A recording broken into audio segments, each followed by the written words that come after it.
Welcome to Waterfall Cottage. I'm Cherie, and that's Tommy. And today we might be gardening, remodeling, cooking, canning, or tending to our chickens. Stick around and see what we are up to today. Hey y'all. As many of you know, our part of Texas was recently hit by a hurricane, Hurricane Beryl. Now, we have spent over 20 years preparing for when it hits the fan, on being able to live without power and water and things like that. Well, we experienced that when Hurricane Beryl hit us, and we were not prepared. Everything that you have in your mind about how life is going to be when it hits the fan, whether it's for a short time or a lot of months or years, whatever, because some people would say, well, it didn't really hit the fan if it was only for a week. Well,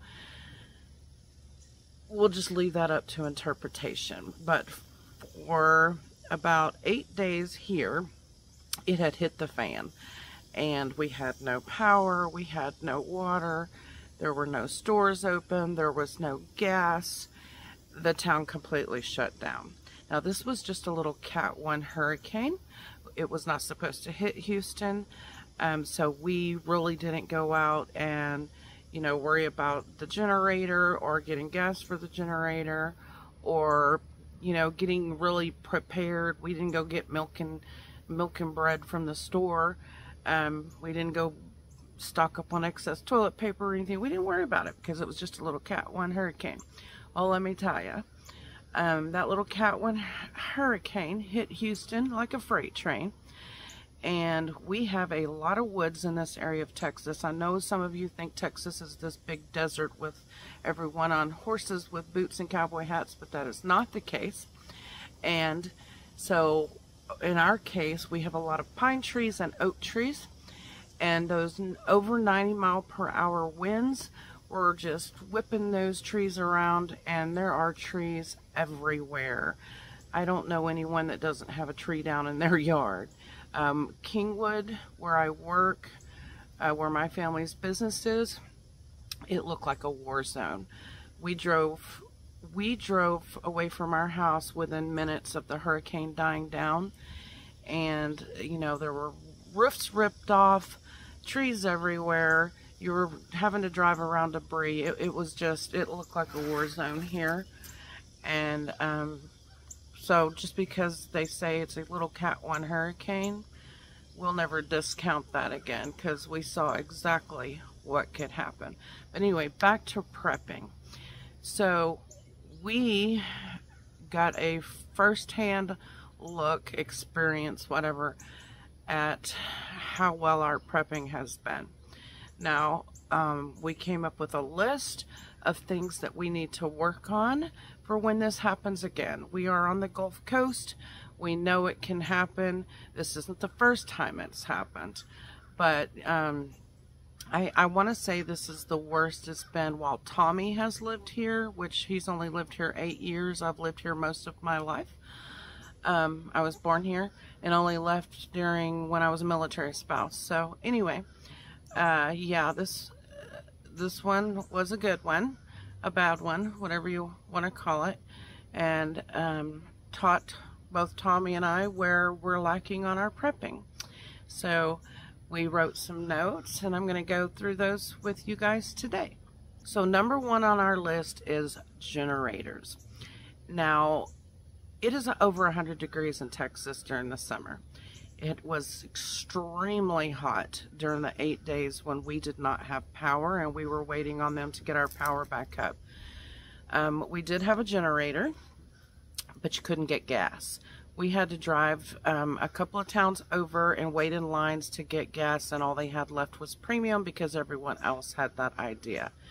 Now, my parents have a whole home generator which runs on natural gas, and they barely even notice if the power goes out. So if you can get one of those, then that would be great. But we don't have natural gas out here, so we would have to install something that worked off of propane, if we were going to do that.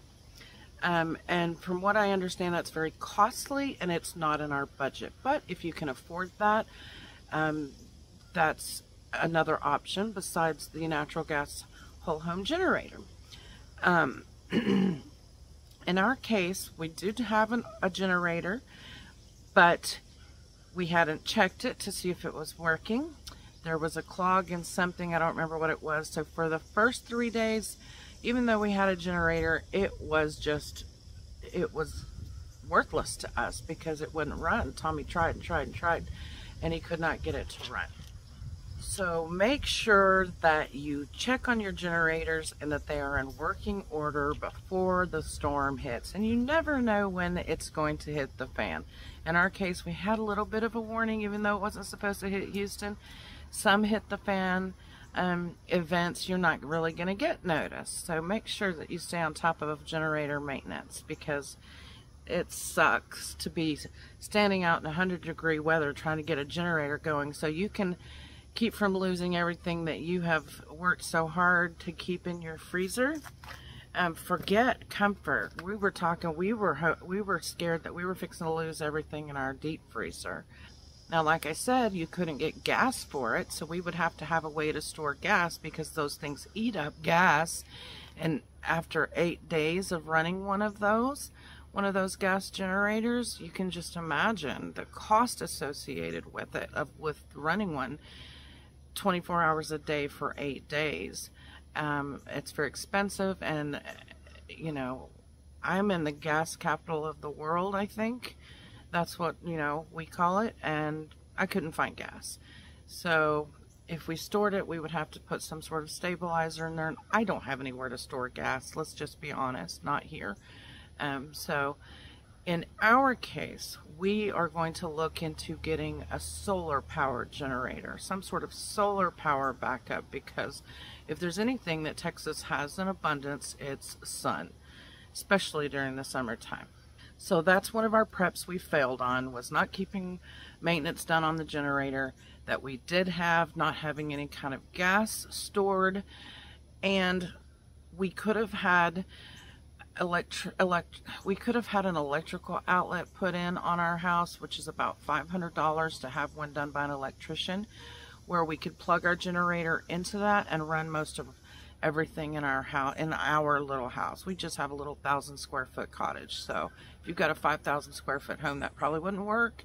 But in our case, if we don't end up finding something solar wise, then we will for sure have an outlet put in by an electrician so that we can plug the generator into the house in cases like this and run the generator. So that's where we failed as far as generators go. On to point 2, it was unbearably hot. It was, you know, at midnight, it was 89, 90 degrees. Trying to sleep in that house, even with the windows open, was unbearable. So once we did finally get the generator going, we were able to run fans. It would not run our central air and heat the way we were, you know, we couldn't plug into it because we didn't have the outlet for the whole house. So we were able to run fans, but it was like being in a convection oven. And we eventually went and got it after 2 nights of that, not getting any sleep, being exhausted, trying to clean the tree mess up out here. We went and slept in Tommy's truck.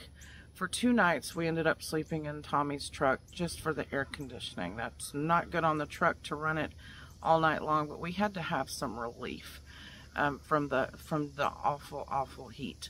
So where we feel we failed is we did not have some sort of like a little window unit that we could run with the generator. In the past, we did have a little window air conditioner that we kept in the garage, but I was like, we don't need this. It's just taking up space we don't have. Let me get rid of that. Yeah, well, I was regretting that, because had we had a little window unit stored in the garage, we could have hooked our generator up to it and been a whole lot more comfortable and gotten some sleep, because, you know, when you're going through a disaster situation, going without sleep on top of everything else is just horrible. So that was number 2, is that we will get a little window AC unit and keep that in the garage, and next time I will not donate it or give it, give it away or sell it or whatever I did with the one that we used to have. So that was fail number 2. Next on my list of prepping fails would have to be water storage. Now we're on a well. Well, said that really southern. We're on a well, and when there's no electricity, there's no water. Now we do have a large amount of water for our chickens in a 55-gallon drum, so that's taken care of. We don't really have to worry about them. That'll last them a couple of weeks, as long as the raccoons and everyone else aren't also drinking out of their water. But for the most part, the chicken water storage is taken care of. For watering plants, for taking showers, for flushing toilets, we have failed on having a backup water storage plan. We could walk across the street and get lake water with buckets, but in 100-degree weather, when you're miserable and you're trying to get other things done, who wants to be toting water? Nobody. So we really need to work on our water storage system around here. For, we did have drinking water. We did store a lot of bottled water, so really that was taken care of.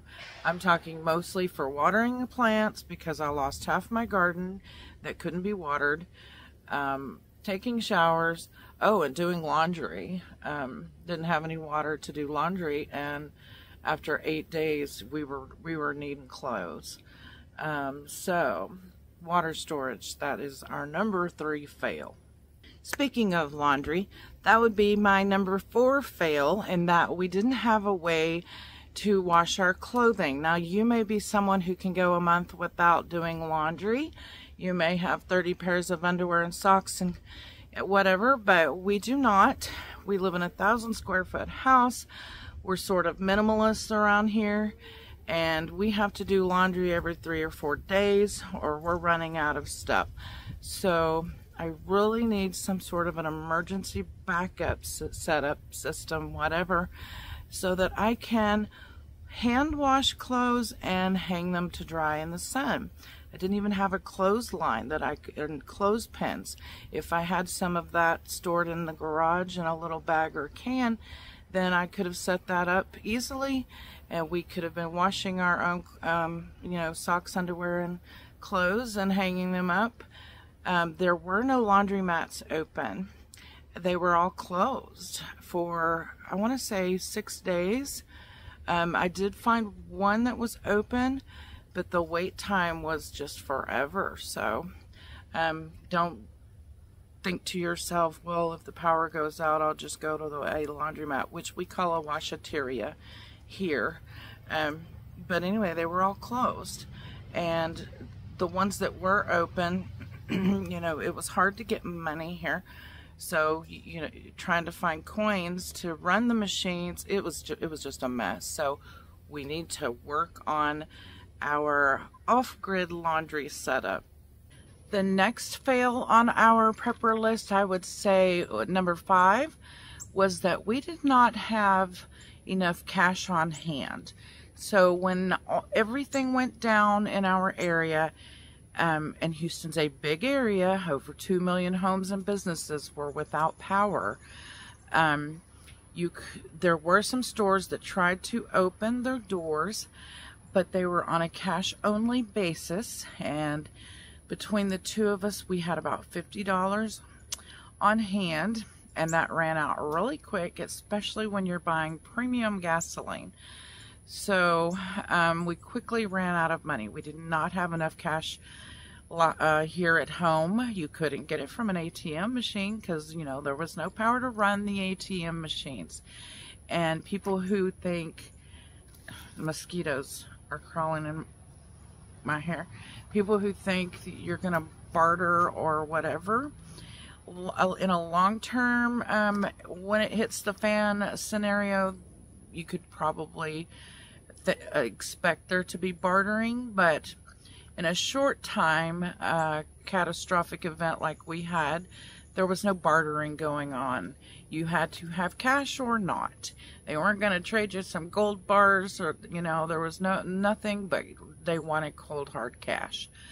So we're going to have to remedy that for the future and make sure that that doesn't happen again, because, you know, I could trade some eggs or something with my neighbor for a cup of sugar, but the things that we needed from the store, we were not going to get unless we had cash. So that was our prepper fail number 5.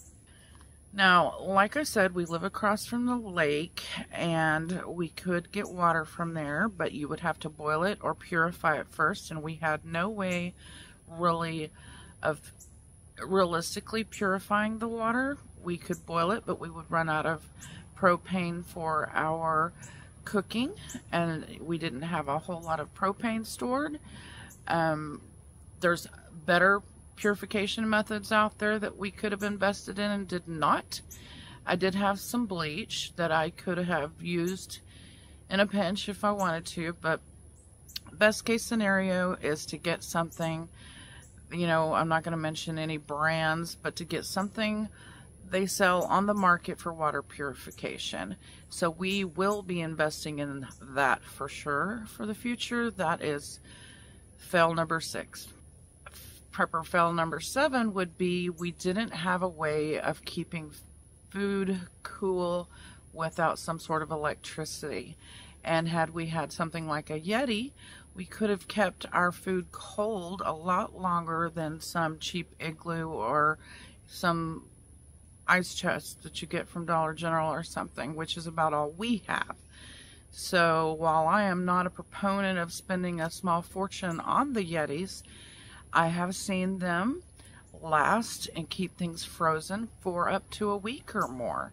So when you're looking at losing everything in your deep freezer, I can justify the expense on a Yeti or similar product here in the new future, and we'll be doing so. So that was fail number 7, was not having a good way of keeping our food cold. Number 8 on my list was some sort of wood storage, because had we ran out of propane for cooking and the generator not worked, we can use wood as a backup. We could, I mean, I was a Girl Scout and a Boy Scout leader. I know how to cook food on an open fire. I've got all the cast iron skillets. You know, I can cook out here outside if I need to, but we didn't have any wood storage. Thanks to the tree falling, we now have a decently healthy supply of wood for an emergency situation, but we're going to expand on that. But prior to that tree falling, we didn't have a wood supply. So as our backup to propane or electricity from the generator, you want to have a good wood supply, and we didn't have it. We don't have a fireplace in our house, so that wouldn't help keep us warm in the winter inside, but we could always come outside to get warm around a fire if we needed to. So it comes in to play where you're keeping warm or boiling water or cooking food, whatever. So we're going to work on our wood supply. Now, number 9 on my list pertains to that tree that fell on the chicken coop well and outdoor shower. And we didn't have a chainsaw. Once we bought this house, we sold our chainsaw that we had and thought we no longer needed this big old chainsaw that we had. We were wrong, because we were then out 3 days in, I guess, the stores finally opened, and we were out there like everyone else looking for a chainsaw. It was not easy. We ended up having to buy an electric one, or battery powered one, an Ego one, and that wasn't what Tommy wanted. He's a gas man, the mosquitoes. He's a gas man, but we're happy with it, except for the fact that you can't find a replacement chain for it yet. For whatever reason, they sell the 20-inch chainsaw, but don't sell replacement chains. Makes no sense. That's an Ego fail. But anyway, Other than that, we're happy with the chainsaw, but we didn't have one and had to run out and look around and find one so we could clean up this mess. So that's a fail, not having the right tools on hand. And for where we live, we need to keep a chainsaw handy. So that brings me to fail number 10. Fail number 10 is we had, with the power down, our phones were not working. We didn't have a signal. We didn't really have internet. We had, for a couple of days, had no good way to communicate with the outside world. It was very spotty. We had to drive a distance away to get a good signal to a town where they still had signal. We didn't even have an emergency radio on hand. I'm embarrassed to even admit that. I used to have one. I could not find it when I needed it. So we're going to have to invest in at least an emergency radio, so that we can at least listen to news updates or find out what's happening. You know, we didn't have a chainsaw. If we'd been blocked in here, we couldn't, you know, really call for friends and family to come help get the chainsaw out of the way. What were we going to do, walk? So anyway, that was our fail number 10. All of these things are important to us living where we live in a situation where it hits the fan, even in the short term. When Hurricane Beryl hit, it just knocked down a ton of trees, and nobody was expecting it, so we were caught with our pants down, so to speak. So anyway, this list is not all inclusive. There are many other things you need to do to prepare for when it hits the fan, whether it's short-term or long-term situations. But this is where we found holes in our plan and what we plan on working on here in the near future. We had the shelter, food, and personal protection covered. You know, we had plenty of toilet paper, plenty of paper towels, plenty of food. It was just in those 10 areas that we feel we really failed. So we're going to work on those things. And, you know, we could have the hurricane season is not over with. We could end up having more hurricanes this year and end up going even longer than the 8 days that we went to test out our current pets. So hopefully we'll get some of these wiped out and remedied before the next hurricane hits. So anyway, thank you guys for watching. If you have anything to add to my list that you think is a necessity when it comes to prepping for when it hits the fan, please comment below. Thank you guys for watching, and we will see you on the next video.